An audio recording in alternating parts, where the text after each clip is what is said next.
Hello. Champak, अरे यार सुनना, ये जो बच्चे हैं ये बोल रहे हैं कि ऑर्गेनिक बाउंड टफ होती है, याद नहीं किया जाता, क्या करना है? अच्छा है? नहीं यार, ये मैं नहीं बोल सकता। नहीं नहीं नहीं नहीं, अरे यार बुरा मान, पक्का फायदा होगा ना इससे बच्चों का, बोल दूं पक्का? तो ये चंपक बोल रहा है कि जो ऑर्गेनिक को भी याद कर रहा है ना, वो फिर फिजिक्स को भी याद करता होगा, और जो ऑर्गेनिक को याद कर रहा है ना उसका सिलेक्शन नहीं होगा, ऐसा चंपक बोल रहा है। चंपक सुन, तेरे कितने नंबर आए थे? क्या बात कर रहा है? भाई चंपक बोल रहा है उसके एग्जाम में 90% नंबर आए थे ऑर्गेनिक केमिस्ट्री में। कैसे? समझ के? हाँ, क्या क्या समझा था बता? मैकेनिज्म, अच्छा इलेक्ट्रोफाइल न्यूक्लियोफाइल, नहीं वो तो पिछले लेक्चर में बच्चों को समझा दिया, आ गया समझ में। सॉल्वेंट, हाँ वो भी आ गया, ठीक है ना? ठीक है। तो यार वेलकम एवरीबॉडी टू ई सरल। ये है अपनी कॉन्सेप्ट सीरीज, बहुत प्यारी सी कॉन्सेप्ट सीरीज यार हम आपके लिए लेकर आए हैं, जहां पर सारे कॉन्सेप्ट्स आपको एकदम बेसिक से अज्यूम करते हुए, आपको कुछ नहीं आता, एकदम आपके एग्जाम लेवल तक हम बताने वाले हैं, ठीक है? तो यार आज किसका वक्त है? आज हम क्या पढ़ने वाले हैं? आज हम पढ़ने वाले हैं प्रिपरेशन ऑफ एल्काइल हैलाइड। यार halo alkane hello arene chapter चल रहा है, ठीक है?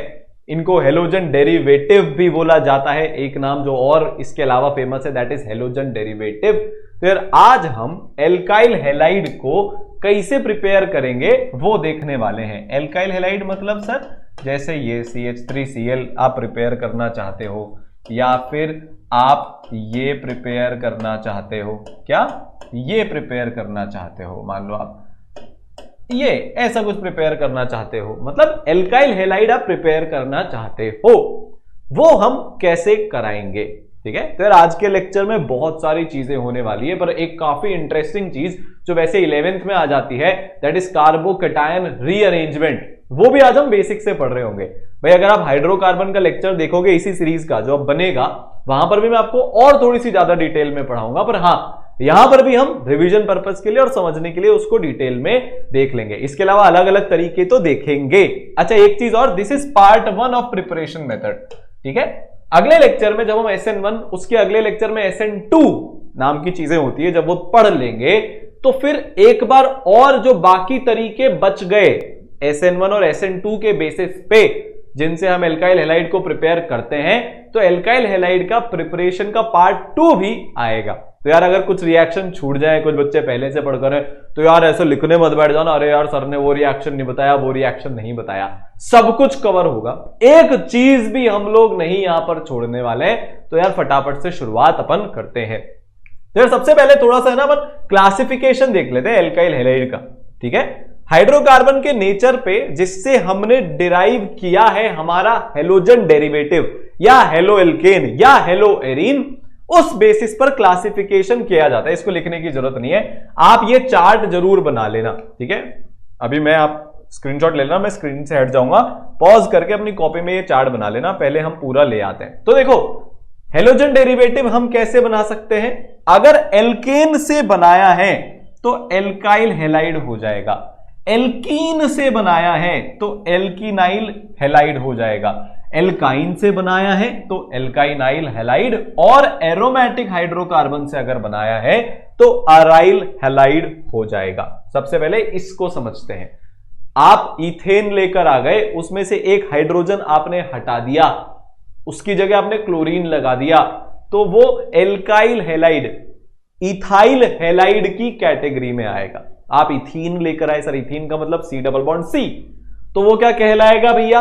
इथिनाइल हैलाइड। आप इथाइन लेकर आ गए C ट्रिपल बॉन्ड C, तो वो क्या कहलाएगा? इथाइनाइल हैलाइड। और आप बेंजीन के ऊपर लगा रहे हो तो वो अराइल हैलाइड हो जाएगा, बेंजाइल हैलाइड हो जाएगा। बात समझ में आई? सिंपल है, इसमें कुछ भी नहीं है ना? फिर अगर हमारे पास एल्काइल हैलाइड है तो उसमें भी 3 प्रकार के होते हैं। पहला प्राइमरी हैलाइड 1 डिग्री कार्बन पे। 1 डिग्री कार्बन का क्या मतलब होता है?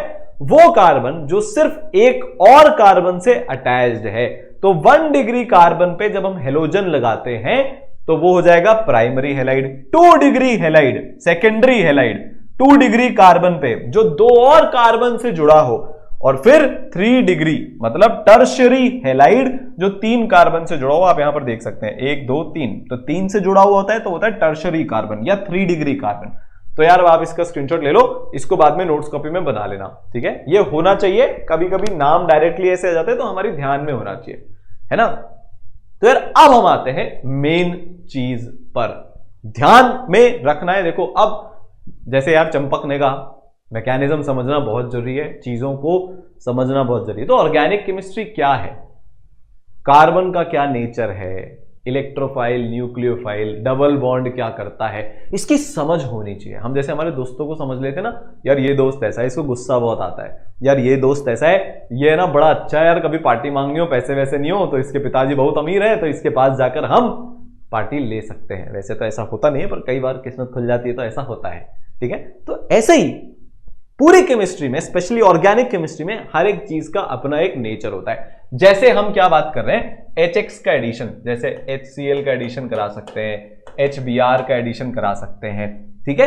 तो कैसे कराएंगे, और फाइनल गोल अपने को दिमाग में रखना है, हमको एल्काइल हैलाइड बनाना है। मतलब एल्केन्स वाले जो हमारे हाइड्रोकार्बन हैं उनसे जो हम बनाने वाले हैं क्या, हेलो एल्केन्स। आज हम उसके बारे में, उसका प्रिपरेशन मेथड देखने वाले हैं, ठीक है।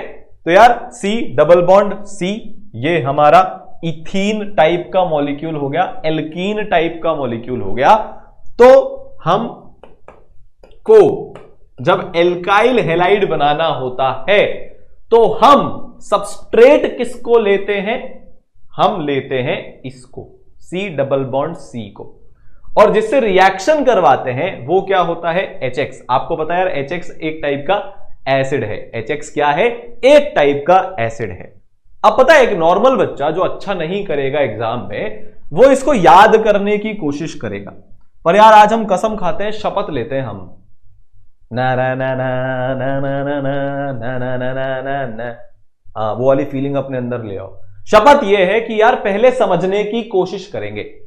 केमिस्ट्री पढ़ने का बेस्ट तरीका क्या होता है, आपने या तो सुना होगा कहीं पे, नहीं भी तो केमिस्ट्री पढ़ने का बेस्ट तरीका होता है SDY टेक्निक। कमेंट सेक्शन भर देना SDY टेक्निक से। S मतलब समझो,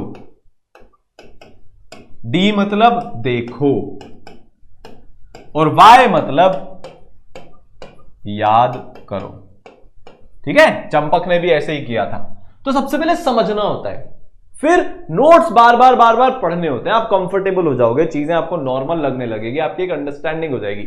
जब ये सब हो जाए तो याद करो। सर अभी तो आपने याद करने से मना किया था, अबे मैंने भिड़ते ही याद करने से मना किया था। एग्जाम में सारी चीजें बेसिक से डिराइव करोगे तो 3 घंटे का एग्जाम 6 घंटे में होगा, 6 घंटे का एग्जाम 12 घंटे में होगा, नंबर नहीं आएंगे, सिलेक्शन नहीं होगा। याद तो करना पड़ेगा ताकि हम जल्दी जल्दी चीजों को कर पाए। पर स्टेप नंबर 1 समझेंगे, फिर मल्टीपल टाइम्स नोट्स पढ़ेंगे, और फिर चीजों को याद करना शुरू करेंगे, ठीक है। तो हम अब इस पे आते हैं, है ना। इनको हटा दो, ये आपने लिख लिया होगा, ये वेरी इंपॉर्टेंट है, ठीक है। तो SDY लिखा रहने देता हूं मैं यहां पे, पेन का कलर अपन अब चेंज कर लेते हैं। अब है ना थोड़ा सा मॉलिक्यूल्स की दुनिया में घुसो। ये एल्कीन है, एल्कीन के पास क्या होता है, मैंने आपको पिछली बार बताया था, एल्कीन इज अ न्यूक्लियोफाइल। अब ये टर्म्स देख के डरना नहीं है। न्यूक्लियोफाइल का मतलब इसके पास ये इलेक्ट्रॉन डेंसिटी है। इलेक्ट्रॉन डेंसिटी का मतलब इसके पास एक्स्ट्रा इलेक्ट्रॉन्स हैं जो ये किसी को डोनेट कर सकता है। जो ये क्या कर सकता है, ये किसी को डोनेट कर सकता है। बात समझ आई, ये किसी को क्या कर सकता है, ये डोनेशन कर सकता है इलेक्ट्रॉन्स का। तो इसके पास क्या ज्यादा है, इलेक्ट्रॉन। इस मॉलिक्यूल को आपने पूरा समझ लिया। इसके पास ताकत कौन सी है, इलेक्ट्रॉन्स की ताकत इसके पास है। अब इसको ध्यान से देखो, बहुत ध्यान से देखना। हाइड्रोजन बेचारा लो इलेक्ट्रोनेगेटिविटी वाला एलिमेंट है, और हेलोजन तो फेमस है ही हाई इलेक्ट्रोनेगेटिविटी के लिए। तो क्या होगा यहां पर यह होगा कि ये भाई साहब के पास होगा एक डेल प्लस, ये भाई साहब के पास होगा एक डेल माइनस। डेल मतलब partial positive charge, partial negative charge. Electronegativity ज्यादा है, कोवेलेंट बॉन्ड के इलेक्ट्रॉन्स अपने पास खींच रखे होंगे, तो पार्शियल पॉजिटिव डेवलप हो जाएगा, इसमें पार्शियल नेगेटिव डेवलप हो जाएगा। अब देखो लव स्टोरी है, ये तो बहुत स्टैंडर्ड लव स्टोरी है यार। मेरे पास इलेक्ट्रॉन ज्यादा है, हाइड्रोजन चिल्ला रहा है कोई तो इलेक्ट्रॉन दे दो दे दो दे दो दे दो दे दो, ये बोलेगा मैं हूं ना लक्ष्मण, ये आ जाएगा और क्या करेगा, ऐसे अपनी इलेक्ट्रॉन डेंसिटी को इधर शिफ्ट करके यहां पर नेगेटिव चार्ज लाकर इस पे जाकर अटैक कर देगा। ठीक है, क्या करेगा, इस पर जाकर अटैक कर देगा और ये एक्स को बोलेगा अब तू यहां से निकल ले, तूने मेरे इलेक्ट्रॉन्स खींच के रखे थे, मेरा भाई कार्बन आ गया है, अब मैं तेरे साथ नहीं रहूंगा। तो होगा क्या, ध्यान से देखना, ये बन जाएगा। अब सर ये कैसे बना, है ना, तो वही हम समझ रहे हैं। फाइनल बन गया हमारे पास हमारा एल्काइल हैलाइड। कैसे बना, हमने स्टेप नंबर 1 तो समझ लिया, एक्स्ट्रा इलेक्ट्रॉन्स की कमी, इधर ये बॉन्ड खुलेगा, यहां पर नेगेटिव चार्ज आएगा, तो ऑब्वियस सी बात है यहां पर भी एक पॉजिटिव चार्ज आएगा। ठीक है, तो यार इसको अपन समझते हैं, है ना, ये इलेक्ट्रोफाइल, ये न्यूक्लियोफाइल, ये इधर से खुला, इसने यहां पर अटैक किया, क्या बना, देखो आरडीएस क्या होता है अभी उसको समझेंगे। ये हमारा यहां पर बन गया इलेक्ट्रोफाइल। न्यूक्लियोफाइल क्या है, हाइड्रोजन इलेक्ट्रोफाइल था क्योंकि उसके ऊपर डेल्टा प्लस था, और जो एक्स था वो न्यूक्लियोफाइल था क्योंकि उसके ऊपर डेल्टा माइनस था। यहां पर भी यही लिखा है। तो ये वाला जो स्टेप है जहां पर हम न्यूट्रल मॉलिक्यूल से, देखो C double bond C neutral था ना, हां सर था। एच एक्स न्यूट्रल है ना, हां सर है। आप न्यूट्रल मॉलिक्यूल से चार्ज स्पीशीज बना रहे हो, यहां पर चार्जेस है ना, देखो इस पे पॉजिटिव चार्ज है और यहां पर नेगेटिव चार्ज है, न्यूट्रल से चार्ज्ड स्पीशीज हमने बना ली। तो ऐसे केसेस में ये हमेशा रेट डिटरमिनिंग स्टेप होता है क्योंकि यहीं पर मैक्सिमम एनर्जी इन्वॉल्व है, मैक्सिमम एनर्जी इसी स्टेप में लगने वाली है। तो यार ये रेट डिटरमाइन करता है। अगर ये स्टेबल है तो रिएक्शन जल्दी आगे जाएगा। ये कार्बोकेटायन अगर स्टेबल है तो रिएक्शन जल्दी आगे जाएगा। तो यहां पर हमको जो ध्यान रखना है कि HX का एडिशन कराते टाइम सबसे बड़ी बात, कार्बोकेटायन इंटरमीडिएट। यहां पर क्या बना, इंटरमीडिएट का मतलब बीच का स्टेप। फाइनल प्रोडक्ट तो हमने देख लिया था, पर रिएक्शन के दौरान बीच में क्या बना, कार्बोकेटायन। ठीक है, तो जितना स्टेबल कार्बोकेटायन होगा, बड़ी ऑब्वियस सी बात है यार, जितना स्टेबल कार्बोकेटायन होगा रिएक्शन उतना ही आगे जाएगा। अगर ये रिएक्शन में ये कार्बोकेटायन स्टेबल नहीं हुआ ना, तो ये बॉन्ड ही ब्रेक नहीं होगा, मना कर देगा, अरे भाई साहब नहीं मैं नहीं कर सकता, मैं मर जाऊंगा। यहां पर कार्बन पे प्लस चार्ज वो बिल्कुल नहीं चाहता, और अगर बिल्कुल स्टेबल ही नहीं हुआ, अनस्टेबल हुआ, यहां पर कोई ऐसी स्पीशीज लगा दिया आपने जो इसके इलेक्ट्रॉन और खींच रही है, तो ये मना कर देगा, प्लीज इतना अत्याचार मेरे पे मत करो, ये रिएक्शन ही आगे नहीं बढ़ेगी। तो इस रिएक्शन को कितनी रेट पे चलेगा, मतलब ये रिएक्शन कितनी रेट से आगे बढ़ेगा, ये इस पे डिपेंड करता है कि कार्बोकेटायन जो यहां पर बन रहा है वो कितना स्टेबल है। तो जो HX का एडिशन है उसमें सबसे पहला पॉइंट और सबसे इंपॉर्टेंट पॉइंट यही है कि यार कार्बोकेटायन कितना ज्यादा स्टेबल आपके पास है। ठीक है, बात समझ में आई।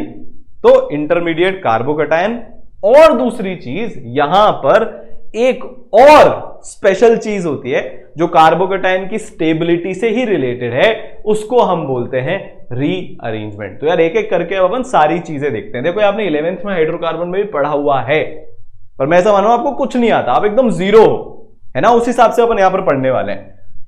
तो अभी तक हमने क्या पढ़ा, अभी तक हमने बड़ी सिंपल सी चीज पढ़ी कि अगर हमारे पास एक एल्कीन है उस पर अपन HX का एडिशन कराते हैं, तो एल्कीन अपने इलेक्ट्रॉन्स हाइड्रोजन को ट्रांसफर करके ये इंटरमीडिएट स्पीशीज बना लेता है, जो कि इस पूरे रिएक्शन का रेट डिटरमिनिंग स्टेप है।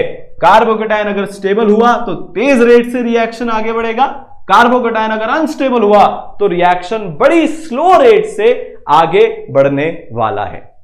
क्लियर है?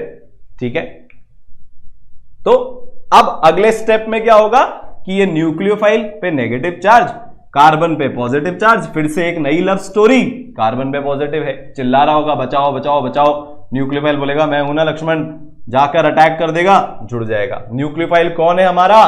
हेलोजन। इस रिएक्शन में हमने न्यूक्लियोफाइल हेलोजन को ही लिया है ना, तो यहां पर हेलोजन आकर जुड़ जाएगा, तो कार्बन हेलोजन और कार्बन हाइड्रोजन बॉन्ड बन गया। डबल बॉन्ड ब्रेक होकर दो नए बॉन्ड बने, एक कार्बन हेलोजन के बीच में और एक कार्बन हाइड्रोजन के बीच में। तो हमको क्या बनाना था?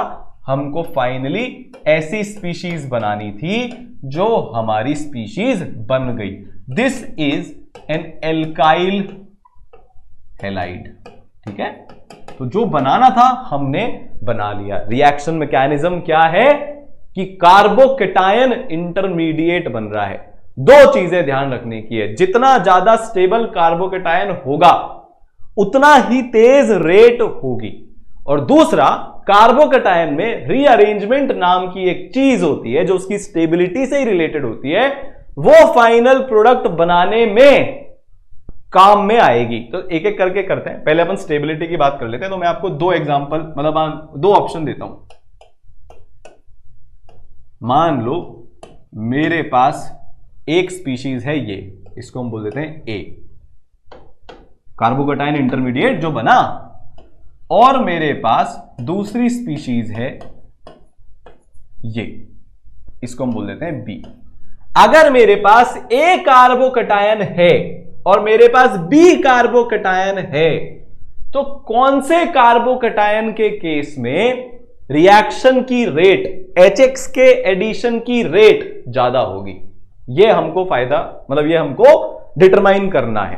तो यार बहुत सिंपल है, हमने क्या सीखा कि जैसे जैसे कार्बोकेटायन की स्टेबिलिटी बढ़ेगी, रेट ऑफ रिएक्शन भी बढ़ेगी।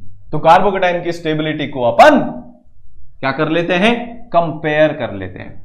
कार्बोकेटायन ये प्लस चार्ज यहां पर है, ये क्या कर सकता है? प्लस H दे सकता है। हाइपर कॉन्जुगेशन जीओसी में हम पढ़ते हैं, मतलब ये इलेक्ट्रॉन देने वाला ग्रुप है। अगर आपको हाइपर कॉन्जुगेशन नहीं भी आता चिंता मत करना, ठीक है, जीओसी जब पढ़ेंगे उसमें देख लेंगे। पर ये CH3 इलेक्ट्रॉन डोनर है, इलेक्ट्रॉन दे रहा है, तो इसकी स्टेबिलिटी बढ़ा रहा है। कार्बोकेटायन की स्टेबिलिटी कैसे बढ़ती है? जब उसको इलेक्ट्रॉन मिल जाते हैं। कार्बोकेटायन क्या चाहता है? अब देखो हम समझ रहे हैं चीजों को। कार्बोकेटायन के दिल से आवाज क्या निकलती है कि मेरे को जनाब न्यूट्रल बना दो प्लीज। यहां पर फेवरेबल ग्रुप लगा हुआ है जो इसको न्यूट्रल बनाने में मदद करेगा, प्लस चार्ज की डेंसिटी कम करने में मदद करेगा, क्योंकि ये डोनर है, इलेक्ट्रॉन दे रहा है। ये क्या है भाई साहब? ये इलेक्ट्रॉन खींचेगा, ये अपनी तरफ बड़ी जोर से इलेक्ट्रॉन खींचेगा, आजा आजा आजा आजा आजा। तो ये क्या करेगा? ये इलेक्ट्रॉन डेंसिटी और कम कर देगा। पहले ही पॉजिटिव चार्ज है और इलेक्ट्रॉन खींच के और अनस्टेबल कर देगा। तो हमने यहां पर यह सीखा कि ए की रेट बी से ज्यादा होगी HX एडिशन के अंदर, मतलब ए वाले कार्बोकेटायन के थ्रू एल्काइल हैलाइड बनाना is easier and faster as compare to B से बनाना। तो जब भी कार्बोकेटायन के आसपास, तो हम इससे क्या सीख सकते हैं? हमारी अगली लर्निंग क्या है कि ये वाली रेट ऑफ रिएक्शन कब बढ़ेगी या कब रिएक्शन फेवर्ड होगा डबल बॉन्ड पे HX एडिशन का? जब कार्बोकेटायन स्टेबल होगा। और कार्बोकेटायन कब स्टेबल होगा? जब प्रेजेंस होगी या तो प्लस I की या प्लस H की या प्लस M की, मतलब पॉजिटिवली इंडक्टिव इफेक्ट के थ्रू कोई इलेक्ट्रॉन दे दे, या हाइपर कॉन्जुगेशन के थ्रू कोई दे दे, या मीजोमेरिक के थ्रू हमको कोई इलेक्ट्रॉन्स दे दे, तो हम बढ़िया स्टेबल हो जाएंगे, मौज हो जाएगी हमारी।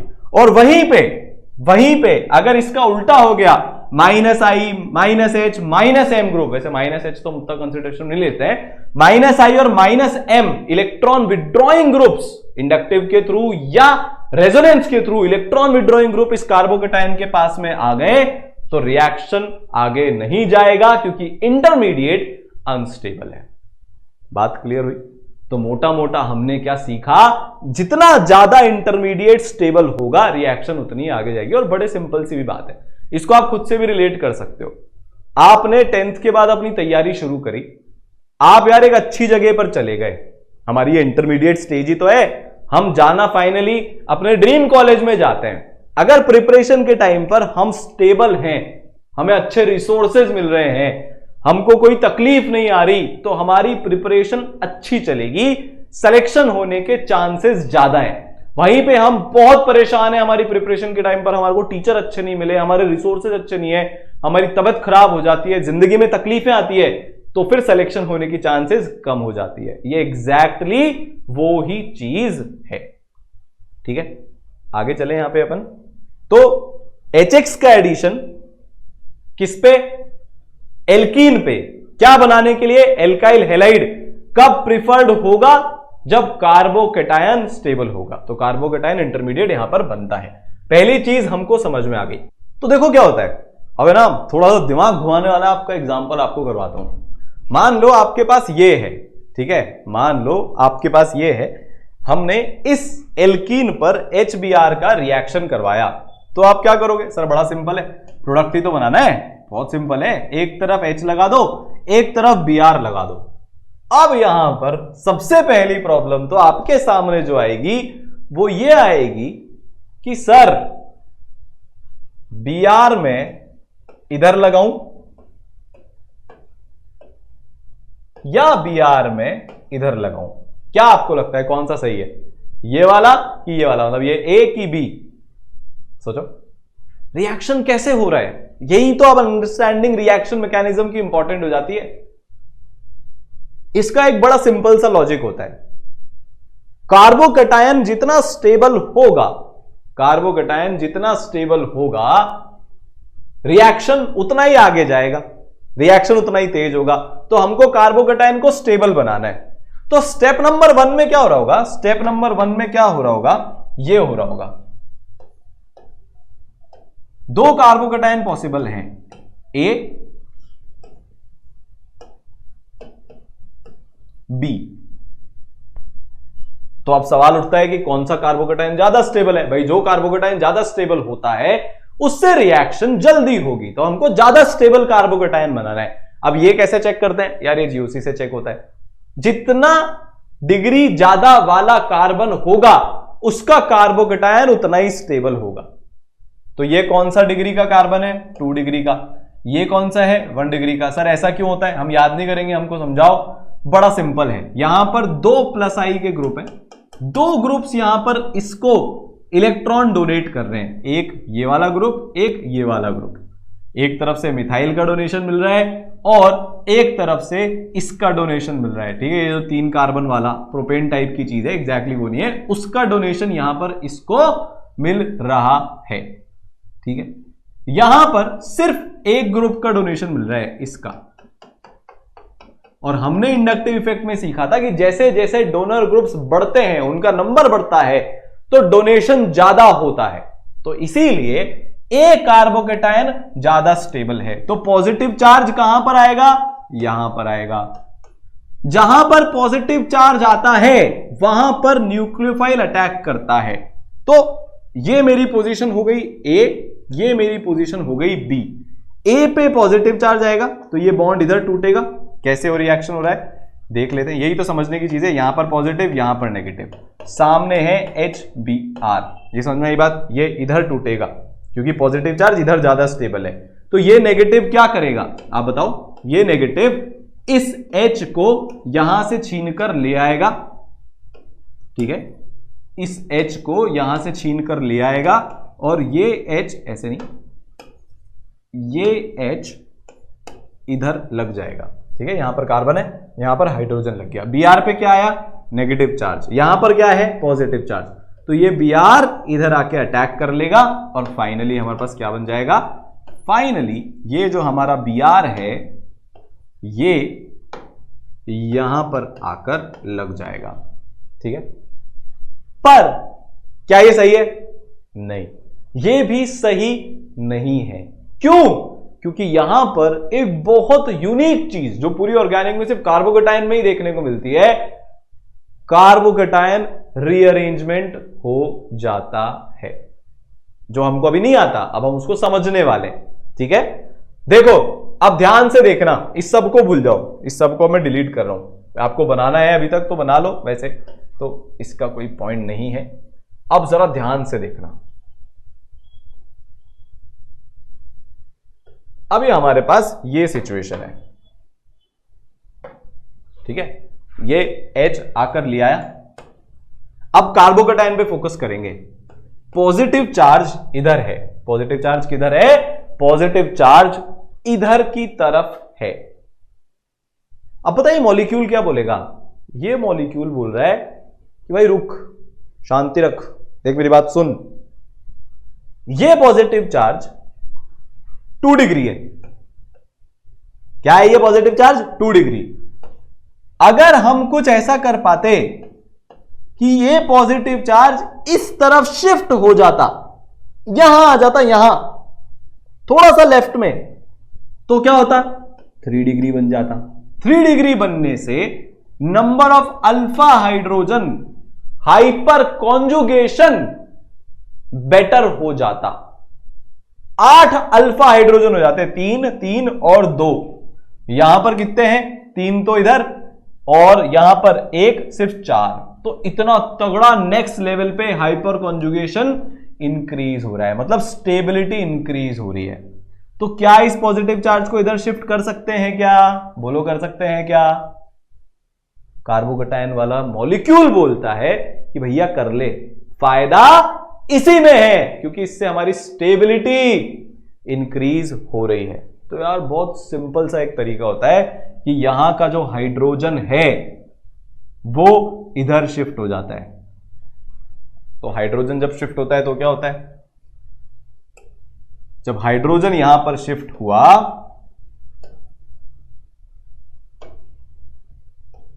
यहां पर एक हाइड्रोजन था पहले, ठीक है, यहां पर भी एक हाइड्रोजन था, तो वो हाइड्रोजन इधर शिफ्ट हो जाता है और पॉजिटिव चार्ज इधर आ जाता है। तो क्या हो गया? इसको बोला जाता है हाइड्राइड शिफ्ट। क्या शिफ्ट हुआ? हाइड्रोजन शिफ्ट हो गया। पॉजिटिव चार्ज किधर चला गया? पॉजिटिव चार्ज इधर चला गया। हाइड्रोकार्बन में हम इसको पूरा डिटेल में पढ़ेंगे, एकदम स्टेप बाय स्टेप। यहां पर 3 मेंबर्ड साइक्लिक ट्रांजिशन स्टेट बनती है, ये प्रोसेस एग्जैक्टली कैसे होता है ये वहां पर पढ़ेंगे। और हाँ, अभी भी हम बेसिक से ही देख रहे हैं ऑलमोस्ट, ठीक है। तो कार्बोकेटायन ने क्या किया? रीअरेंजमेंट कर लिया। कार्बोकेटायन क्या हो गया? रीअरेंज। अब आप बोलोगे सर यार यही तो, फिर यहीं पर तो आकर हम फंस जाते हैं, यही तो ऑर्गेनिक की खराब बात है। अबे भाई, जब वो ज्यादा स्टेबल हो सकता है तो वो ज्यादा स्टेबल क्यों ना हो?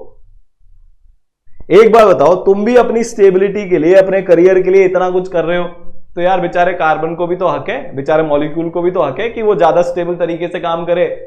तो वो कार्बोकेटायन को रीअरेंज करवा लेता है। सिंपल है, सब कुछ स्टेबिलिटी का खेल है। तो कार्बोकेटायन क्या हो गया? रीअरेंज हो गया। तो फाइनली हमारे पास बचा क्या? फाइनली हमारे पास बचा क्या? हमारा कार्बोकेटायन चेंज हो गया। तो अब हमारा कार्बोकेटायन कैसा दिख रहा है? जिस पे Br माइनस आकर अटैक करेगा वो कुछ ऐसा दिख रहा है। यहां पर पॉजिटिव चार्ज है, आजू बाजू में Br माइनस घूम रहा होगा। Br माइनस क्या कर रहा होगा? वो घूम रहा होगा, आएगा, इसके साथ अटैच हो जाएगा। तो फाइनल प्रोडक्ट हमारा क्या बनेगा? फाइनल प्रोडक्ट हमारा बनेगा ये। बात समझ में आई?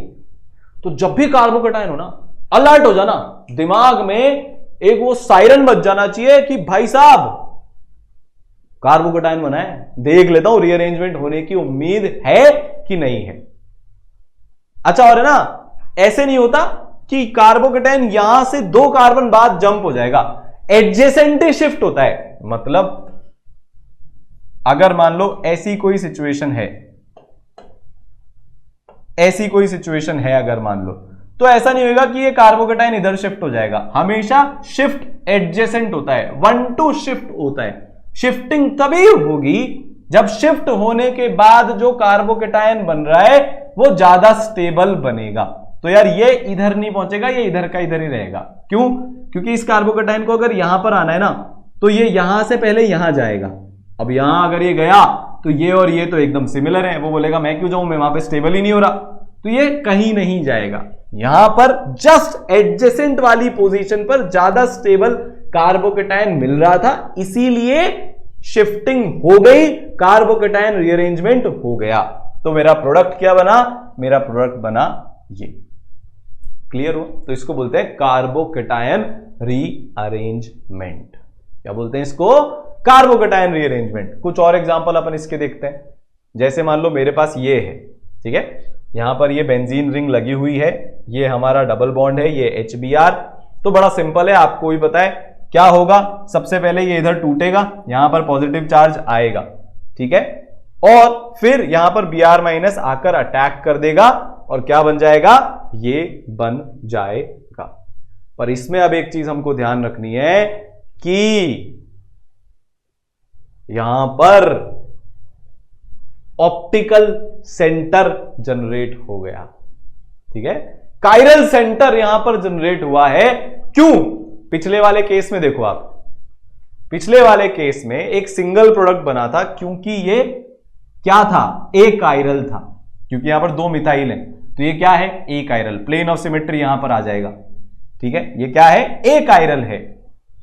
क्यों? क्योंकि दो मिथाइल ग्रुप हैं। पर यहां पर ये वाला जो कार्बन बनेगा Br के आने के बाद, दैट विल बी कायरल। चारों ग्रुप अलग है, मिथाइल, फिनाइल, इथाइल और ब्रोमीन, तो चारों ग्रुप अलग है। तो वो वाला कार्बन जिसके चारों के चारों ग्रुप अलग होते हैं, that is a chiral carbon. तो ये क्या हो गया? ये कायरल सेंटर बन गया। तो यहां पर दो प्रोडक्ट बनेंगे, रेसिमिक मिक्सचर यहां पर बनने वाला है। तो ये ध्यान रखना। आपसे अगर कोई इस क्वेश्चन में पूछ ले the number of products of this reaction, mostly बच्चा एक लिख कर आएगा, तो वो वहां पर गलती कर बैठेगा। तो हमें ना ऑल पॉइंट्स टू रिमेंबर, हमको क्या ध्यान रखना है, वो जब ये पूरा हम एक बार एंड में कर लेंगे ना, जब हमारा पूरा ये खत्म हो जाएगा, तो मैं आपको लिखवा दूंगा कि ये चीजें चेक कर लेना फाइनल आंसर लिखने से पहले, ठीक है। यहां पर रीअरेंजमेंट की कोई जरूरत ही नहीं है, क्योंकि यहां पर पॉजिटिव चार्ज बना वो रेजोनेंस स्टेबलाइज्ड है। यहां पर जो पॉजिटिव चार्ज बना वो रेजोनेंस स्टेबलाइज्ड है, वो यहां पर इस फिनाइल रिंग के साथ रेजोनेंस में चला जाएगा, सुपर स्टेबल, कोई दिक्कत नहीं है। तो हमारे पास दो प्रोडक्ट बन गए, एक R और एक S। जिसको ऑप्टिकल नहीं भी आता कोई दिक्कत नहीं है ना, दो प्रोडक्ट बन गए, ठीक है। क्लियर हो गया? पक्का? तो एनैंशियोमेरिक पेयर रेसिमिक मिक्सचर यहां पर बना, है ना। इसकी अगर हम बात करें तो अब ये थोड़ा सा कॉम्प्लिकेटेड एग्जांपल है। यहां पर एक चीज हुई है जिसको हम बोलते हैं रिंग एक्सपेंशन। अब इसको करने से पहले आप मेरे एक सवाल का जवाब दो। मेरे पास एक 5 मेंबर्ड रिंग है और मेरे पास एक 6 मेंबर्ड रिंग है। एक 5 मेंबर्ड है, एक 6 मेंबर्ड है। कौन सी ज्यादा स्टेबल होती है? मेरे पास एक 5 मेंबर्ड रिंग है, एक 6 मेंबर्ड रिंग है, बताओ कौन सी ज्यादा स्टेबल है? सर हमको शायद लगता है कि 6 मेंबर्ड ज्यादा स्टेबल होती है। एकदम सही जवाब। तो 6 membered ring is more stable, ठीक है। ऐसा क्यों? क्योंकि 6 मेंबर्ड रिंग में जो एंगल होता है वो 109.5 डिग्री होता है एग्जैक्ट। इसमें 109.5 डिग्री से कम एंगल होता है। तो सर एंगल होने से क्या फर्क पड़ता है? यार आपने ना केमिकल बॉन्डिंग में जब CH4 के बारे में पढ़ा था VSEPR थ्योरी में, तो sp3 हाइब्रिडाइज्ड कार्बन का जो आइडियल एंगल होता है वो होता है 109.5 डिग्री। ये मिनिमम रिपल्शन वाला एंगल होता है। जब कार्बन 109.5 डिग्री में sp3 हाइब्रिड होता है तो वहां पर मिनिमम रिपल्शन लगता है। यहां पर एंगल 109.5 डिग्री से कम है, तो एक चीज आ जाती है जिसको हम बोलते हैं एंगल स्ट्रेन। अब सर ये एंगल स्ट्रेन क्या है? एंगल स्ट्रेन का मतलब एंगल कम है, तो कार्बन के बॉन्ड्स पास पास में होंगे। रहना कितने पे चाहते हैं? 109.5 डिग्री पे। रह पा रहे हैं क्या 5 मेंबर रिंग में? नहीं सर, नहीं रह पा रहे। तो थोड़े एक दूसरे के पास होंगे, डिस्टेंस कम हो गया तो रिपल्शन बढ़ेगा क्या? डिस्टेंस कम हो गया तो रिपल्शन बढ़ जाएगा। ऑब्वियस सी बात है यार, कोई चीज इतनी दूर है इलेक्ट्रॉन तो डिस्टेंस ज्यादा है, कूलम फोर्स से हम आराम से निकाल सकते हैं। वही मैं पास पास लेकर आ गया, डिस्टेंस कम हो गया, चार्ज तो नहीं है, k q1 q2 by r square, आपने r कम कर दिया तो रिपल्सिव फोर्स बढ़ जाएगा। तो ये अपना रिंग स्ट्रेन क्या करना चाहता है? इंप्रूव करना चाहता है, 0 पे लाना चाहता है, 6 मेंबर रिंग बनना चाहता है जैसे ही मौका मिलेगा। तो सबसे पहली समझने की बात कि 6 मेंबर्ड रिंग बन जाती है 5 मेंबर्ड रिंग से, क्योंकि रिपल्शंस कम हो जाते हैं और स्टेबिलिटी बढ़ाना ही हमारा परम धर्म है। तो अब यहां पर क्या हुआ देखो, ठीक है। अब 2 ऑप्शन है आपके पास, पॉजिटिव चार्ज या तो यहां बना लो या पॉजिटिव चार्ज आप यहां बना लो। यहां पर हम पॉजिटिव चार्ज नहीं बनाएंगे, ठीक है, वरना रिंग एक्सपैंड नहीं हो पाएगी। पॉजिटिव चार्ज ज्यादा स्टेबल यहां पर बनेगा। तो पॉजिटिव चार्ज सबसे पहले हमने यहां पर बनाया। स्टेप नंबर 1 क्या होता है इस पूरे रिएक्शन का? कार्बोकैटायन का बनना। ये इधर यहां पर नेगेटिव चार्ज, वो जाकर H को खाकर आ जाएगा। HCl किसके अंदर डालते हैं? CCl4 के अंदर, ठीक है। सॉल्वेंट क्या है यहां पे? CCl4। कैसा सॉल्वेंट है? नॉन पोलर सॉल्वेंट है। यहां पर बीच में पानी वानी हम लेकर ही नहीं आ रहे, वो अलग कुछ कर देता है वरना, ठीक है। हमने यहां पर नॉन पोलर सॉल्वेंट में रिएक्शन करवाया है, इस कंपाउंड का रिएक्शन करवाया, यहां पर कार्बोकैटायन बना। अब क्या होगा? रीअरेंजमेंट। तो इसके स्टेप्स लिखते जाते हैं अपन। Step number 1, make stable carbocation. Step number 2 जो सबसे इंपॉर्टेंट है, चेक फॉर रीअरेंजमेंट, ठीक है। किसके लिए चेकिंग करनी है? रीअरेंजमेंट के लिए हमको इसको चेक करना है। तो क्या यहां पर रीअरेंजमेंट हो सकता है? क्या हो सकता है? रिंग एक्सपैंड हो जाएगी। तो होगा क्या? ये बॉन्ड यहां से ब्रेक होगा। क्या होगा? ये बॉन्ड ब्रेक होगा। कैसे ब्रेक होगा? ये इस तरीके से ब्रेक होगा कि इधर पॉजिटिव चार्ज आएगा, इधर नेगेटिव चार्ज आएगा, ये नेगेटिव और ये पॉजिटिव आपस में मिल जाएंगे। तो देखो कितने मेंबर की रिंग हो गई? 1 2 3 4 5 और 6। तो जो पहले 5 मेंबर्ड रिंग थी वो अब 6 मेंबर्ड रिंग हो गई, ठीक है। पॉजिटिव चार्ज किधर रह गया? इधर पे। देखो जहां पर 2 मिथाइल है उसको मैंने 1 मार्क किया है, so this is 1। Positive charge कौन से कार्बन पे है? 2 पे, तो ये पॉजिटिव चार्ज सेकंड कार्बन पे है। तो पहली बार रीअरेंजमेंट हुआ। ये जो कार्बोकैटायन है, ये कार्बोकैटायन इससे ज्यादा स्टेबल है, क्योंकि यहां पर रिंग एक्सपेंशन होने से स्ट्रेन, रिपल्शन मिनिमाइज हो गया, ठीक है। तो सेकंड स्टेप में हमने रीअरेंजमेंट करवाया, ठीक है, ये बन गया। पर यहां रुकना नहीं है, जितनी बार भी रीअरेंजमेंट करने से कार्बोकैटायन की स्टेबिलिटी बढ़ती जाएगी, कार्बोकैटायन रीअरेंजमेंट उतनी बार होता जाएगा। बस ध्यान क्या रखना है कि एडजेसेंट पे ही शिफ्ट होगा, इधर से इधर ही आएगा, यहां से यहां नहीं पहुंचेगा। तो पहली बार जब हमने रिंग एक्सपेंशन करवाया तो कार्बोकैटायन ज्यादा स्टेबल हुआ। अब यहां पर हमारे पास एक और सिचुएशन है, अगर मैं मिथाइल को शिफ्ट करा देता हूं, अगर ये मिथाइल उठकर इधर आ जाता है तो पॉजिटिव चार्ज यहां आ जाएगा। इधर पॉजिटिव चार्ज कौन सा डिग्री है? 2 डिग्री। यहां पर पॉजिटिव चार्ज कौन सा डिग्री है? 3 डिग्री। 2 डिग्री ज्यादा स्टेबल होता है कि 3 डिग्री? 3 डिग्री ज्यादा स्टेबल होता है। तो हम इस पॉइंट को थोड़ा सा चेंज कर लेते हैं।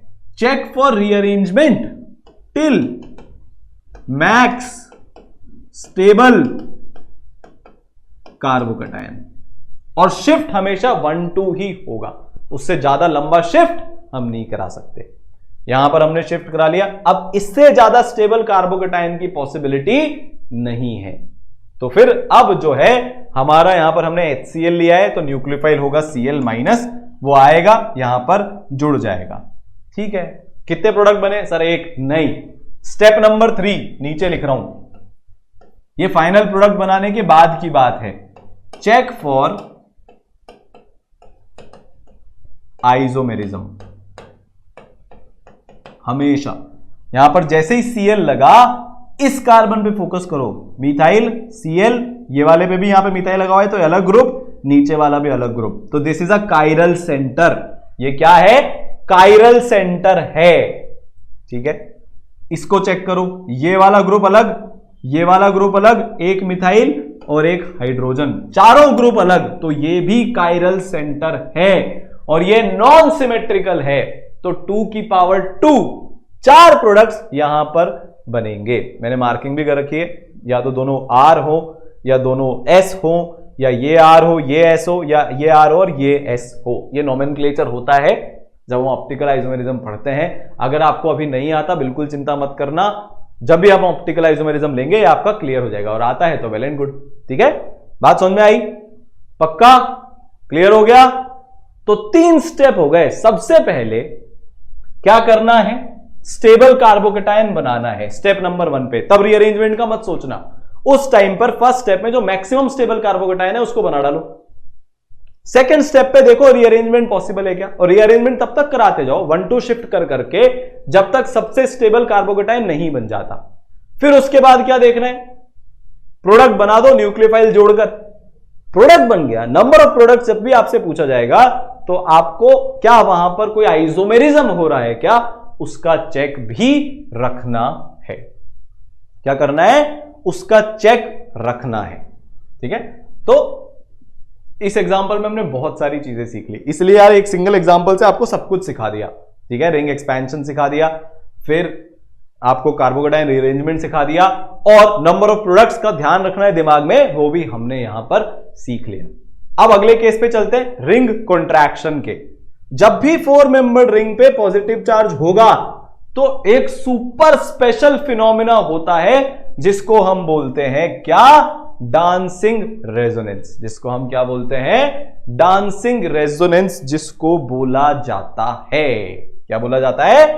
Dancing resonance. भाई साहब बहुत एक तगड़ी चीज होती है ये। ठीक है, ये जीओसी में समझने वाली चीज है। वैसे तो थोड़ा सा आपको आइडिया दे देता हूं कि ये अनस्टेबल क्यों है।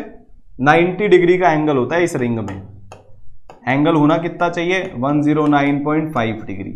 ठीक है सर, पर इसमें तो एकदम 60 डिग्री का एंगल कर दिया। अरे रुको जरा, सब्र करो, आएगा आएगा। पहले ये अनस्टेबल क्यों है ये समझते हैं। 90 डिग्री का स्ट्रेन है भाई, बैंड बजी पड़ी है, बहुत बेकार। ये स्टेबल क्यों है? पता है आपको क्या होता है? इसके अंदर ये वाला बॉन्ड ब्रेक हो जाता है, ये पूरा जुड़ के दोबारा 4 मेंबर्ड बन जाता है, ये फिर से ब्रेक होके ऐसा बन जाता है, ये वाला बॉन्ड ब्रेक हो जाता है, फिर से इधर जुड़ जाता है। तो इसका मतलब डांसिंग रेजोनेंस जब भी होता है तो ये पॉजिटिव चार्ज सारे कार्बन्स पे घूमता रहता है। कैसे घूमता है जीओसी में देखेंगे, पर अभी के लिए मेरी बात मान लो। ये पॉजिटिव चार्ज यहां पर जब है, जब इस फॉर्मेट में, तो पूरा का पूरा इस अकेले कार्बन पे बहुत भयंकर इलेक्ट्रॉन पॉजिटिव डेंसिटी, मतलब positive charge density, electron density हो गया, पॉजिटिव चार्ज डेंसिटी एक कार्बन पे सारा का सारा पॉजिटिव चार्ज, चार्ज डिस्पर्स ही नहीं हो रहा। यहां पर मैं जैसे आया, 3 कार्बन बराबर बराबर टाइम पर पॉजिटिव चार्ज को झेल रहे हैं, तो पॉजिटिव चार्ज डिस्पर्स हो गया, डीलोकलाइज हो गया। और मैंने आपको शुरू में ही सिखाया था फर्स्ट लेक्चर में, चार्ज जितना डिस्ट्रीब्यूटेड होगा उतनी स्टेबिलिटी बढ़ेगी, इससे ज्यादा स्टेबिलिटी किसी चीज में नहीं आती। तो यहां पर डांसिंग रेजोनेंस करते टाइम ये रिंग हमेशा खुलती बंद खुलती बंद खुलती बंद होती रहती है, ताकि चार्ज डिस्ट्रीब्यूट होता रहे। डांसिंग रेजोनेंस की बोलते हैं, चार्ज डांस करता रहता है, पहले इधर जाएगा, फिर इधर जाएगा, फिर इधर जाएगा। ठीक है, तो charge dancing dancing dancing dancing dancing, तो डिस्ट्रीब्यूशन हो गया, डीलोकलाइजेशन हो गया, तो हमारी स्टेबिलिटी बढ़ गई। तो ध्यान क्या रखना है, अगर 4 मेंबर्ड रिंग पे पॉजिटिव चार्ज आया तो वो 3 मेंबर्ड रिंग में डांसिंग रेजोनेंस के थ्रू क्या हो जाएगा? कन्वर्ट हो जाएगा। यहां पर क्या हो गया? Ring contraction. ये अकेला बहुत फेमस एग्जांपल है, रिंग कॉन्ट्रैक्शन बहुत कम होता है। ठीक है, पक्का। एक और एग्जांपल अब आपको 4 मेंबर्ड रिंग का दिखा देते हैं। अगर ऐसा कुछ हुआ, अगर ऐसा कुछ हुआ कि 4 मेंबर्ड रिंग पे एक मिथाइल लगा है, उस पे पॉजिटिव चार्ज है, तो ये वाला पॉजिटिव चार्ज इसमें कन्वर्ट हो जाएगा। 4 मेंबर्ड रिंग 5 मेंबर्ड में एक्सपैंड हो जाती है। तो एक्सपेंशन कब कब होता है? जब आपके पास 4 मेंबर्ड रिंग हो, उस पे मिथाइल के ऊपर पॉजिटिव चार्ज हो, या फिर आपके पास 5 मेंबर्ड रिंग हो, उसके ऊपर नेक्स्ट कार्बन पे एक पॉजिटिव चार्ज हो। तो 4 मेंबर्ड तो 5 मेंबर्ड में कन्वर्ट हो जाएगी और 5 मेंबर्ड 6 मेंबर्ड में कन्वर्ट हो जाएगी। 6 मेंबर्ड रिंग 7 मेंबर्ड में नहीं जाती, वहां पर फिर से नाटक शुरू हो जाते हैं। तो 6 मेंबर्ड पे बात रुक जाती है। तो एक्सपेंशन कौन कौन से केसेस में होता है? 2 केस में। 4 मेंबर्ड रिंग के ऊपर ऐसी कोई सिचुएशन हो 5 मेंबर्ड बन जाएगी, 5 मेंबर्ड के ऊपर ऐसी कोई सिचुएशन हो 6 मेंबर्ड बन जाएगी। और कॉन्ट्रैक्शन कौन से केस में होता है? 4 मेंबर्ड रिंग पे ही पॉजिटिव चार्ज हो। इन दोनों केस में डिफरेंस देखो, बाहर एक मिथाइल लगाए उस पे पॉजिटिव है, यहां पर 4 मेंबर्ड में खुद पे पॉजिटिव है। तो जब 4 मेंबर्ड पे खुद पे पॉजिटिव होता है तो रिंग कॉन्ट्रैक्शन हो जाता है। क्या हो जाता है? रिंग कॉन्ट्रैक्शन हो जाता है। डांसिंग से रेजोनेंस की सिचुएशन बन जाती है और बहुत स्टेबिलिटी बढ़ जाती है।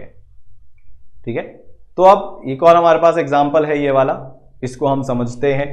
ठीक है, थोड़ा सा यहां पर ऑप्टिकल आइसोमेरिज्म हैवी है ये, तो वो बच्चे जो 12th में जो ऑप्टिकल आइसोमेरिज्म पढ़ चुके हैं उनको ये समझ में आ जाएगा। यहां पर हमने क्या किया, एक हाइड्रोजन को एक डी से रिप्लेस मार दिया, डी मतलब ड्यूटेरियम, और इसकी पोजीशन हमने वेज पर फिक्स कर दी, मतलब ये डैश पर नहीं जा सकता, ये वेज पर ही है।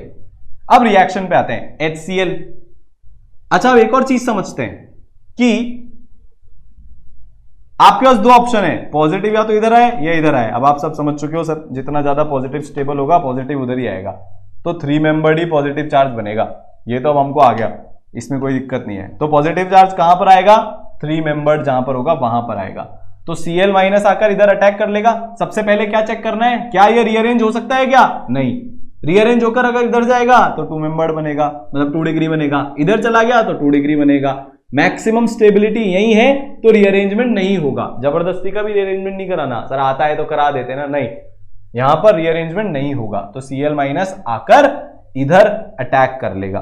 2 पॉसिबिलिटी है, ठीक है, 2 पॉसिबिलिटी है, या तो वो ऊपर से आए या वो नीचे से आए। क्यों? क्योंकि यहां पर कायरल सेंटर जनरेट हो रहा है। तो 2 प्रोडक्ट बनेंगे, जब Cl वेज पर होगा और जब Cl डैश पर होगा। ये एमी क्या है? मिथाइल ग्रुप है। ठीक है, पक्का। पर यहां पर रेसेमिक मिक्सचर नहीं बनेगा। क्यों नहीं बनेगा रेसेमिक मिक्सचर? क्योंकि आपने इसकी पोजीशन फिक्स कर रखी है। ये खुद एक कायरल सेंटर है, ये ध्यान रखना, पर इसकी पोजीशन फिक्स है। तो ये दोनों एक दूसरे की मिरर इमेज नहीं है, तो इसलिए ये क्या बन गए? डायस्टीरियोमेरिक पेयर। ये क्या बने?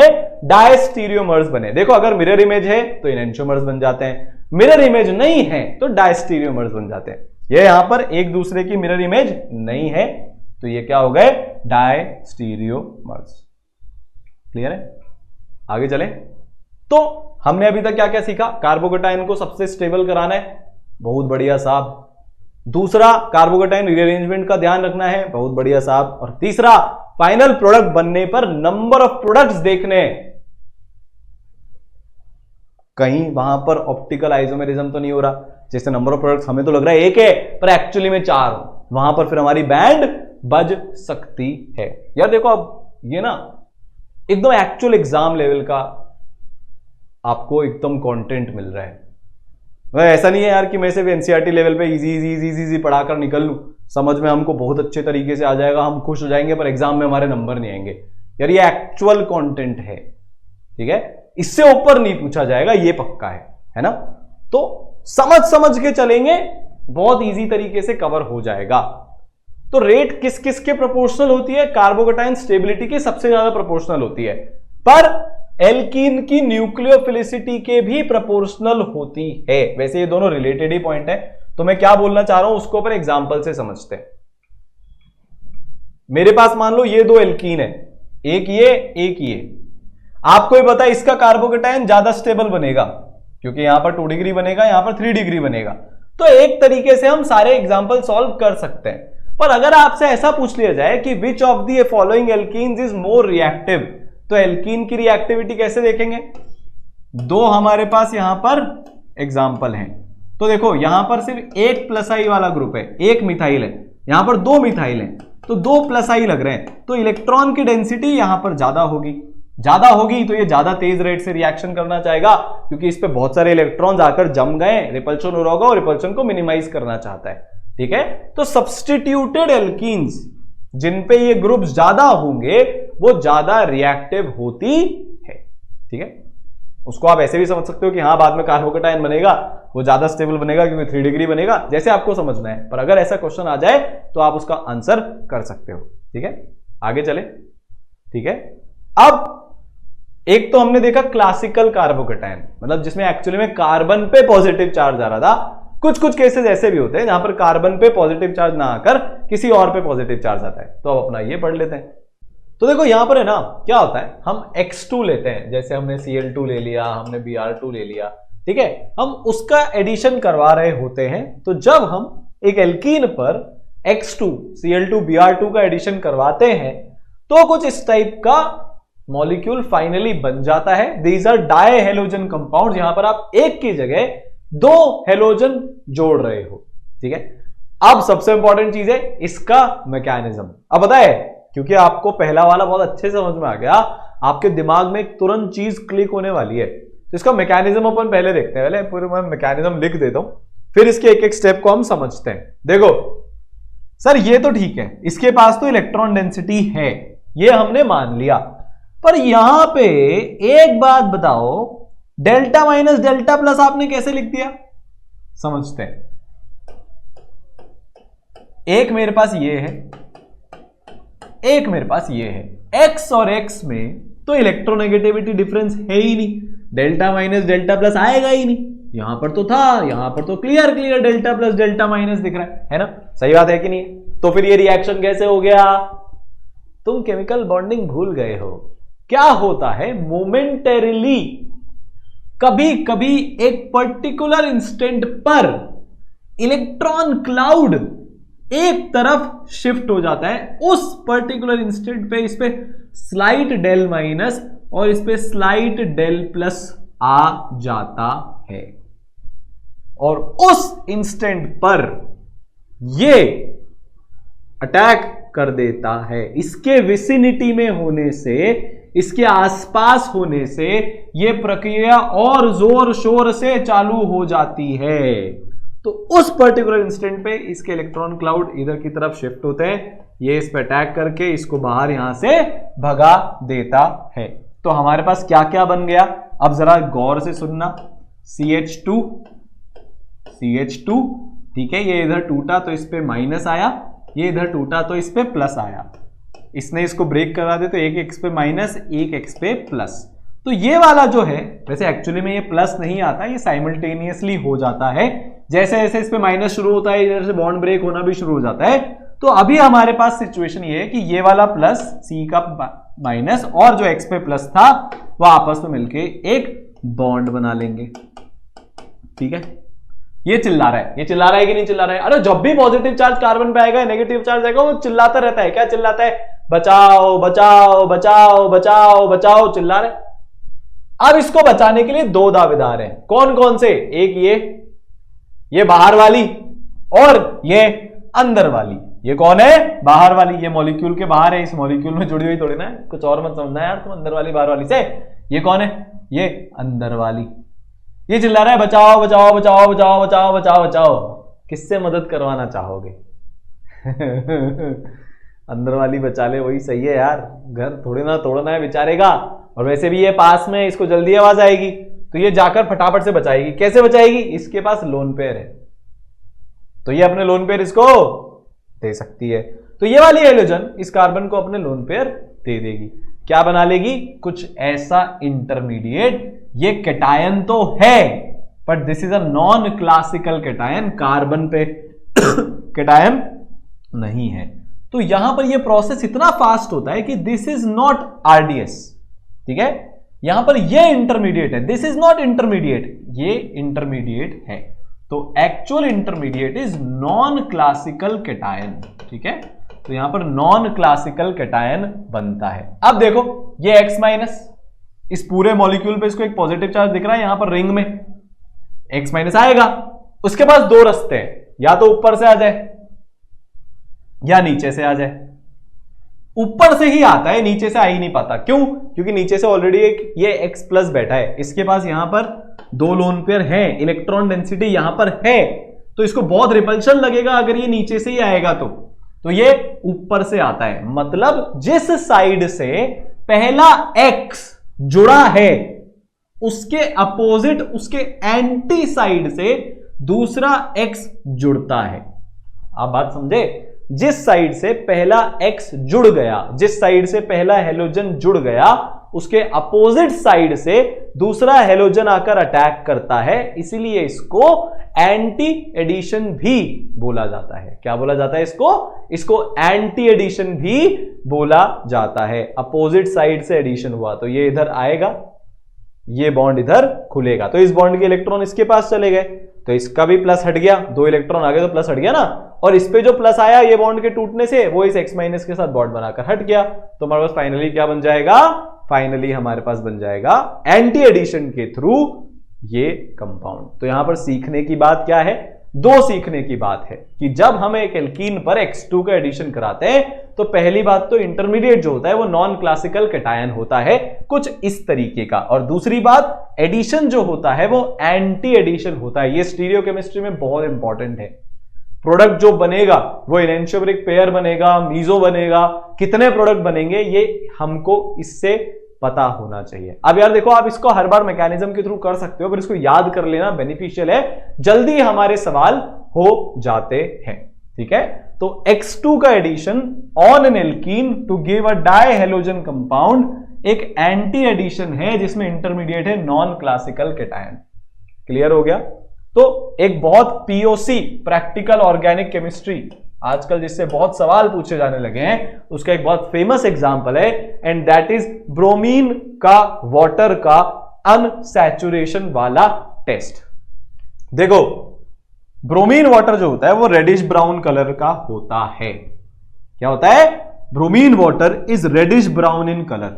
जब हम इसका एडिशन करवाते हैं किस पे? एक एल्कीन पे, तो ये बन जाएगा। ये तो हमने अभी सीख लिया भाई, नॉन क्लासिकल कैटायन के थ्रू एंटी एडिशन होगा, ये बन जाएगा। पर अब क्योंकि Br2 वाटर खत्म हो गया, ब्रोमीन ही नहीं रहा जब, तो कलर किसके कारण आ रहा था इस वाटर का? ब्रोमीन के कारण। तो जब ब्रोमीन है ही नहीं Br2 के फॉर्म में, Br2 होता है तो कलर आता है, ये तो इधर जाकर जुड़ गया तो कलर इसका उड़ जाएगा, ये जुड़ जाएगा, कलर उड़ जाएगा, तो डीकलराइजेशन हो जाता है। So this is a part of practical organic chemistry. ये दिखता है हमको साथ में होता हुआ, ये रिएक्शन हम कर सकते हैं किसके लिए? टेस्ट करने के लिए। अगर यहां पर डबल बॉन्ड नहीं होता तो ये रिएक्शन आगे ही नहीं जाती। तो अगर मान लो मैं आपको एक बीकर में बोल दूं मेरे पास A है, दूसरे बीकर में मेरे पास B है, ठीक है, एक में मेरे को नहीं पता कौन से वाले में कौन सा है, एक में डबल बॉन्ड है और एक में डबल बॉन्ड नहीं है। अब जादू से मेरे को पता करके बताओ किस में डबल बॉन्ड है किस में डबल बॉन्ड नहीं है। आप कैसे पता कर सकते हो?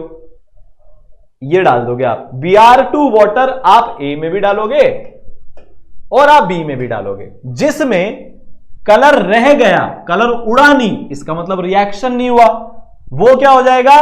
डबल बॉन्ड के बिना वाला एल्केन वाला कंपाउंड, जिसमें ना तो डबल बॉन्ड है ना ट्रिपल बॉन्ड है।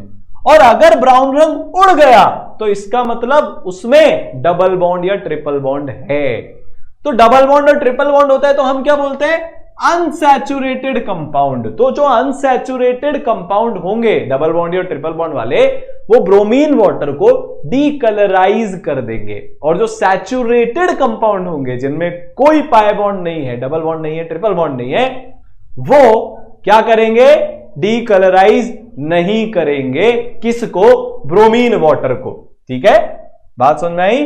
तो इसका रेडिश ब्राउन कलर उड़ जाएगा क्योंकि इसमें तो डबल बॉन्ड है, अनसैचुरेशन है, ये बनेगा, हमारा ये आंसर आ गया, ये कलरलेस होता है। ठीक है, क्लियर हुआ? तो अब इसकी स्टीरियोकेमिस्ट्री देख लेते हैं। अगर हमारे पास सिस एल्कीन है, ये सिस एल्कीन होता है, इस पे हम ब्रोमीन वाटर डालेंगे तो जो एडिशन होगा, जो फाइनली कंपाउंड बनेगा एंटी एडिशन के थ्रू होगा, तो वो कुछ ऐसा बनेगा। तो यहां पर क्या जनरेट हो रहा है? एक इनेंशियोमेरिक पेयर या रेसेमिक मिक्सचर जनरेट हो रहा है। इसको बाद में टेबल में समराइज कर लेंगे। एंटी एडिशन जब भी सिस पे होता है तो सिस एंटी रेसेमिक मिक्सचर, तो इसको बोलते हैं कार। जब सिस पे एंटी एडिशन होगा तो रेसिमिक मिक्सचर बनेगा, तो कार।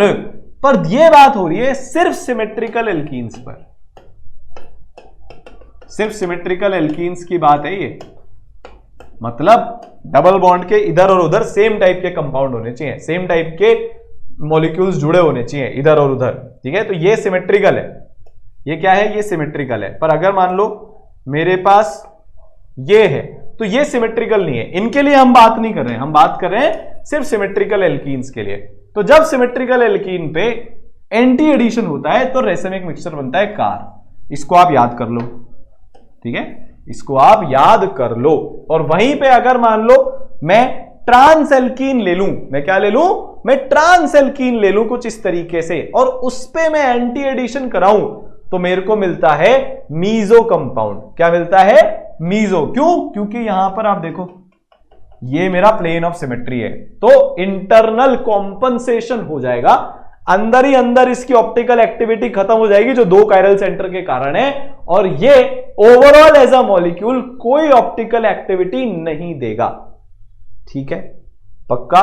तो ये क्या हो गया, मीजो हो गया। कायरल सेंटर होने के बावजूद ऑप्टिकल एक्टिविटी शो नहीं कर रहा, इसलिए कहलाएगा मीजो कंपाउंड। तो इसको हम क्या बोलेंगे, टैम। ट्रांस पे एंटी तो मीजो, इसको याद कर लो, ठीक है। तो दो ट्रिक होगी, कार टैम, कार टैम, cis anti racemic mixture, trans anti meso, ठीक है। तो दिस इज टैम, है ना। फिर इसके साथ अगर हम स्टीरियोकेमिस्ट्री देख ही रहे हैं तो बायर्स रिएजेंट को भी पकड़कर ले जाते हैं, ठीक है। कोल्ड एल्कोहलिक KMnO4, ठीक है, वो क्या होता है, बेयर्स रिएजेंट होता है। वो क्या करता है, जो बेयर्स रिएजेंट होता है, जब आप एक एल्कीन पे बेयर्स रिएजेंट डालते हो तो क्या बनता है, ये बनता है। जैसे दो Br ऐड हो रहे थे ना ब्रोमीन वाटर डालने से, वैसे कोल्ड एल्कोहलिक KMnO4 डालने पे दो OH ऐड हो जाते हैं। पर इसकी खास बात ये होती है कि ये होता है एक सिन एडिशन, सेम साइड से, मतलब जिस साइड से पहला OH जुड़ा उसी साइड से दूसरा OH भी जुड़ेगा। जिस साइड से पहले OH का एडिशन हुआ उसी साइड से दूसरे OH का एडिशन होगा। इसको हम डिटेल में कहां पर देखेंगे, एल्कोहल फिनॉल ईथर वाले चैप्टर में देखेंगे, ठीक है। बस अब इसकी स्टीरियोकेमिस्ट्री समझ रहे हैं। तो कौन सा एडिशन हो रहा है, सिन एडिशन। तो जब आप सिस पे सिन एडिशन करवाते हो तो मीजो बनता है। जब आप सिस पे सिन एडिशन कराते हो तो CSM, ठीक है ना। जैसे CSK चेन्नई सुपर किंग्स, वैसे ही ये CSM, सिस पे सिन तो मीजो, सिस पे सिन हुआ तो मीजो हो गया, क्योंकि यहां पर एक प्लेन ऑफ सिमेट्री है, this will become a meso compound. और वही अगर मैं ट्रांस एल्कीन पे करवाऊं syn addition, same side addition, तो क्या होगा, तो मेरा रेसिमिक मिक्सचर बनेगा।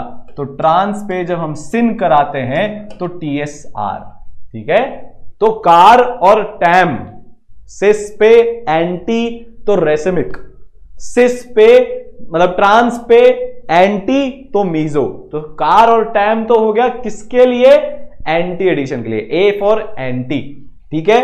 और CSR, CSM और TSR, CSM सिस पे सिन तो मीजो, ट्रांस पे सिन तो रेसिमिक। ये किसके लिए हो गया, ये हो गया हमारा syn addition, same side addition के लिए, जो बेयर्स रिएजेंट के थ्रू होता है। तो यार अब आप ये बस टेबल बना लो, उसमें आपका काम हो जाएगा। सिमेट्रिक एल्कीन अगर है तो ये सारी चीजें हमारे पास है, ठीक है। ये आप टेबल अपनी कॉपी में बना लो, पॉज करके या स्क्रीनशॉट ले लो, जैसा भी आपको करना है, ठीक है। सिस पे सिन कराऊंगा तो मीजो, सिस पे एंटी कराऊंगा तो रेसिमिक मिक्सचर। ये होता है मेरा Br2CCl4 से या ब्रोमीन वाटर से, ठीक है, और H2O यहां पे होगा, ठीक है। ये वाला ट्रांस पे मतलब जो एंटी एडिशन होता है वो किस किस से होता है, Br2 वाटर, ब्रोमीन वाटर से। और जो सिन एडिशन होता है वो किससे होता है, बेयर्स रिएजेंट से, ठीक है। तो this will give me syn addition, और ये मेरे को देगा एंटी एडिशन, ठीक है। क्लियर है, आगे चलें, है ना। तो अब एक क्वेश्चन है ये क्या है, नॉन सिमेट्रिकल एल्कीन। अब क्या बताए, बच्चे रट डालते हैं, अबे सिमेट्रिकल एल्कीन पे अगर सिस एडिशन हो गया मतलब सिमेट्रिकल एल्कीन पे, और वो ट्रांस है और उस पे अगर एंटी एडिशन हो गया तो मीजो बन जाएगा, क्योंकि टैम नहीं भाई, ये टैम कार ये सिर्फ सिमेट्रिकल एल्कीन के लिए वैलिड था। प्रोडक्ट बना के देख लेना जब भी कंफ्यूजन हो। तो जब मैं इस पे प्रोडक्ट बनाऊंगा तो ये ऐसा बनेगा, ऊपर CH3 है नीचे ET है, प्लेन ऑफ सिमेट्री नहीं आएगा, तो ये पूरा मॉलिक्यूल कायरल होगा, तो रेसिमिक मिक्सचर बनेगा अभी भी। तो सिर्फ सिमेट्रिकल एल्कीन के केस में ही मीजो बन सकता है। अगर एल्कीन नॉन सिमेट्रिकल हुई, लेफ्ट में अलग टाइप का कंपाउंड, राइट में अलग टाइप का कंपाउंड जुड़ा हुआ है, तो रेसिमिक मिक्सचर बनेगा। इसका ध्यान रखना, प्रोवाइडेड कि कायरल सेंटर हो। रेसिमिक मिक्सचर तो तभी बन सकता है, ऑब्वियस सी बात है, जब कायरल सेंटर हो, वरना नहीं बन सकता। अब ना थोड़ा बढ़िया एग्जांपल देखते हैं। ये बढ़िया दो कारण से अच्छा तो है, पर इसके अंदर है ना आपको दो घरवालियां देखने को मिलेगी। सर अबे देखते जाओ भाई, ऑर्गेनिक में सब कुछ होता है, पूरी दुनिया है ये अपने आपस में, ठीक है। तो मान लो मेरे पास ये एक कंपाउंड है और उसमें मैं Br2CCl4 का एडिशन करवाता हूं, ठीक है। तो क्या होगा यार, आप सबको ही पता है। उससे पहले चलो एक चीज आपको सिखाता हूं। मान लो मेरे पास ये एल्कीन है, ठीक है। यहां पर पॉजिटिव चार्ज बनने के दो पॉसिबिलिटी है, यहां पे बन जाए, मतलब इधर बॉन्ड ब्रेक हो, या फिर इधर बॉन्ड ब्रेक होकर इधर बन जाए। आपको ये पता है ज्यादा स्टेबल कार्बोकेटायन बनता है। पर अगर मैं आपसे पूछूं कार्बोकेटायन को एक बार के लिए भूल जाओ, एल्कीन किस तरफ से अटैक करेगी, इधर खुलेगी कि इधर खुलेगी, तो आप क्या बोलोगे? इलेक्ट्रॉन्स का फ्लो देखना पड़ेगा। ये इधर इलेक्ट्रॉन भेज रहा है प्लस आई से, ये भी इधर भेज रहा है इस तरफ प्लस आई के थ्रू, तो बॉन्ड ऐसे ब्रेक होगा, नेगेटिव चार्ज इस तरफ आएगा। तो नेगेटिव चार्ज कहां पर आएगा? इस तरफ। तो यहां पर ये बॉन्ड कैसे ब्रेक होगा भाई साहब? इधर ब्रेक होगा, ठीक है। तो क्या बनेगा, मैं आगे का नहीं बना रहा, सिर्फ इतना इतना सा ही बना रहा हूं, ठीक है। इस पे Br जुड़ जाएगा, यहां पे एक प्लस चार्ज होगा, तो फिर कौन सा एक्शन होगा? बाहर वाली Br माइनस आएगी कि ये Br भाई साहब आएंगे यहां पर इनको बचाने, जो अंदर वाली है भाई साहब नहीं बहन जी, मतलब इसका अटैक होगा। तो क्या बनेगा? ये बनेगा। अबे तुम सब यहां से जाओ,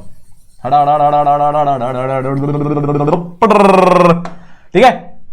यहां पर एक प्लस चार्ज भी हमारा नन्ना मुन्ना सा होगा, नॉन क्लासिकल कैटायन यहां पर बन गए, Br माइनस, ठीक है। आ रहा होगा ये बाहर वाली। पर इस केस में ये Br माइनस भूल गया भैया, एक और अंदर वाली घर वाली है, दो ही घर वाली है यहां पर।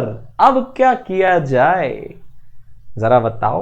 दो घर वाली है तो आपको ही पता है पहले दूसरी घर वाली का नंबर आएगा, क्योंकि वो ज्यादा पास है, ये तो बाहर से आ रही है, ये अंदर ही बैठी है, अपने लोन पेयर लेकर ऑक्सीजन है, तो वो अटैक इस वाले पे। तो फिर क्या बन जाएगा? 5th नंबर के कार्बन पे अटैक होगा, बन जाएगा ये। एंटी एडिशन होना पड़ेगा, इधर से तो आ ही नहीं सकता, अंदर से आएगा। तो एक 5 मेंबर्ड रिंग, 1 फिर 2 फिर 3 फिर 4 और एक 5, तो 5 मेंबर्ड रिंग यहां पर बनेगी कुछ इस प्रकार से। ऑक्सीजन बोलेगा मैं पॉजिटिव चार्ज नहीं रख सकता, निकल ले बेटा यहां से, वो H+ को बाहर भेज देगा और फाइनली मेरे पास ये बन जाएगा। तो यहां पर दो घर वाली थी, इसलिए बाहर वाली को मौका ही नहीं मिला, घर ही घर में पूरा मामला सेटल हो गया, ठीक है। क्लियर है? अब यहां पर कितने प्रोडक्ट बनेंगे? अब कुछ बोलेंगे नमूने हमारे पास, सर एक नहीं भैया, this is a chiral centre, हमेशा देख लेना, ठीक है।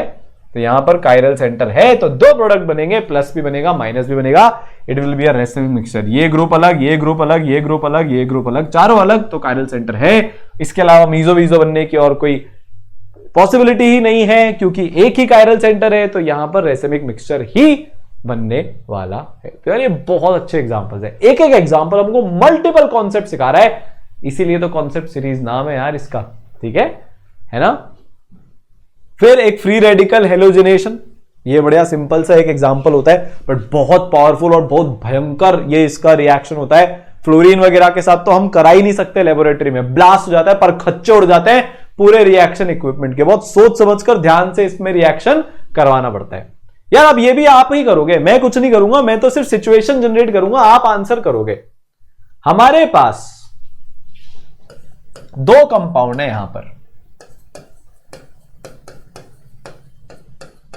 ठीक है। हमने यहां पर सनलाइट इन दोनों के ऊपर मार दी, क्या होगा जरा बताओ? सोचो सोचो सोचो सोचो, दिमाग लगाओ, क्या होगा? सोचो ना, किसका वेट कर रहे हो? सोचोगे नहीं तो कैसे होगा?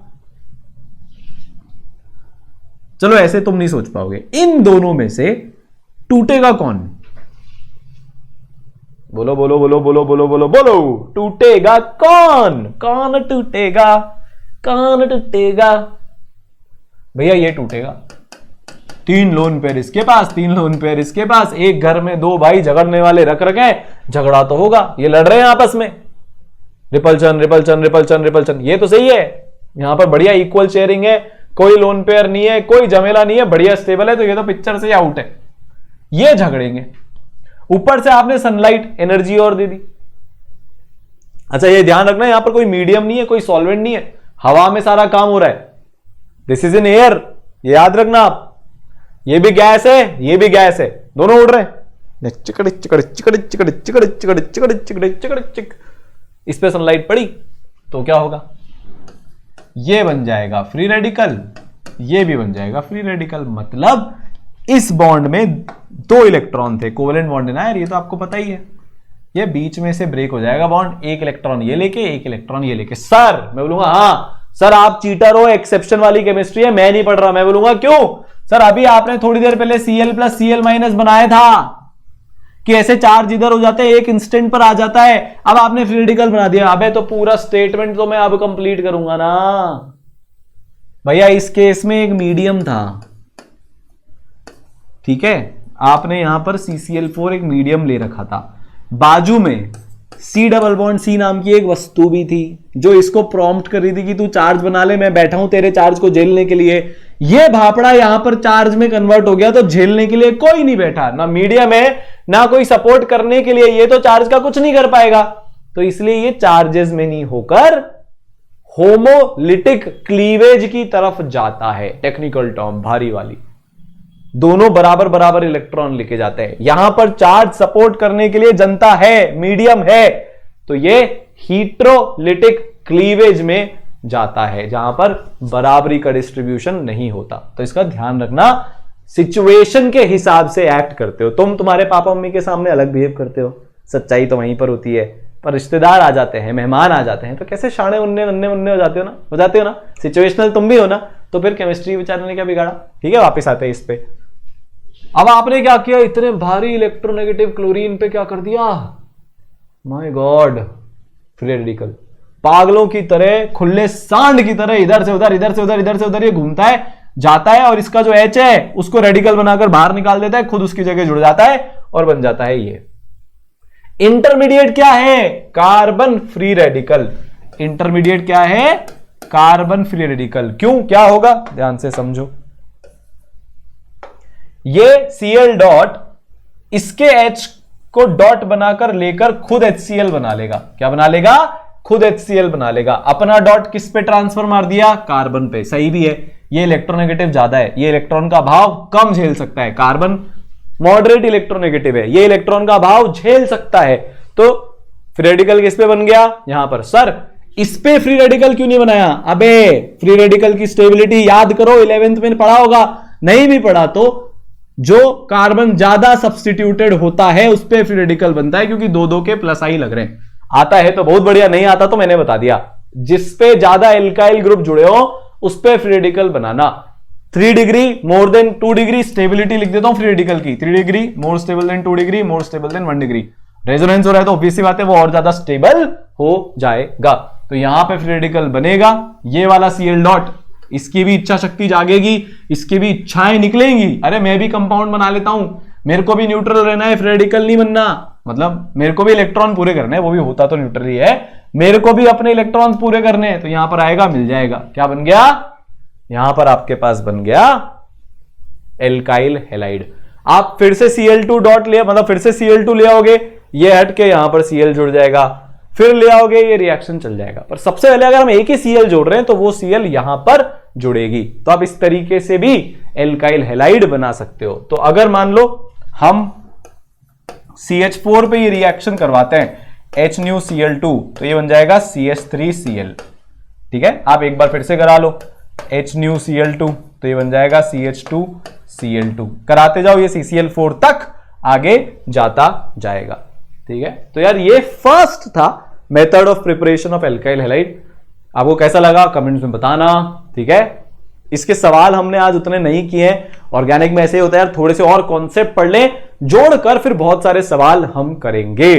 ठीक है, अब स्पीड भी बढ़ाते हैं अपन इस सीरीज की, जल्दी जल्दी आपके लिए चीजें लेकर आते हैं। तब तक के लिए बाय बाय, अपना ध्यान रखें, पूरे जोर शोर से पढ़ाई करते रहे। आप कभी भी कोई से भी ईयर में एग्जाम दे रहे हो, डेली मिनिमम 10 घंटे पढ़ना है, अपने सपने को अपनी आंखों के सामने हमेशा रखना है।